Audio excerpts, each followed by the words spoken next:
Pocket থেকে টাকা বের করা খুব কঠিন কাজ। এটা বিশ্বনবী মাঝে মাঝে করতেন।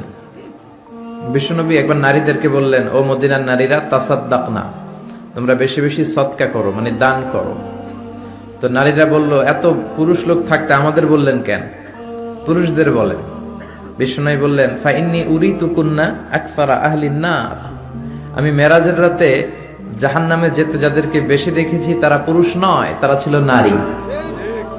দুই কারণে তোমরা জাহান্নামে যাবা। এক হচ্ছে তুকসিরনা লানা, তোমরা বেশি বেশি লানত দাও। দেখবেন ঝগড়া লাগলেই কয় হেতের উপরে আল্লাহর ঠেড়া হইতো, হেতের উপরে আল্লাহর গজব হইতো, বলে না? এটা নারীরা বলে।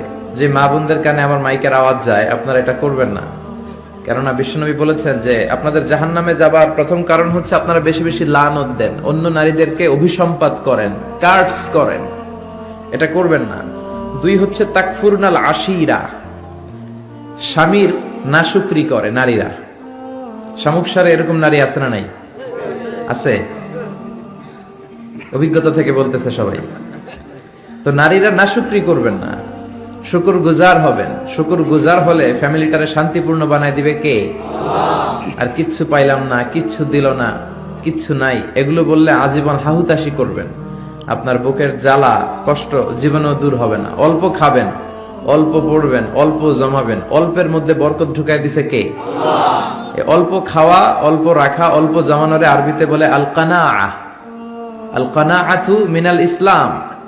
অল্প খাবেন, অল্প জমাবেন, অনেক লাগবে এটা ঠিক না।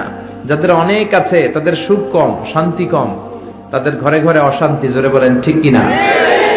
এজন্য আল্লাহ আমাদেরকে অল্পে তুষ্ট থাকার তৌফিক দান করুক, আমরা পড়ি আমিন।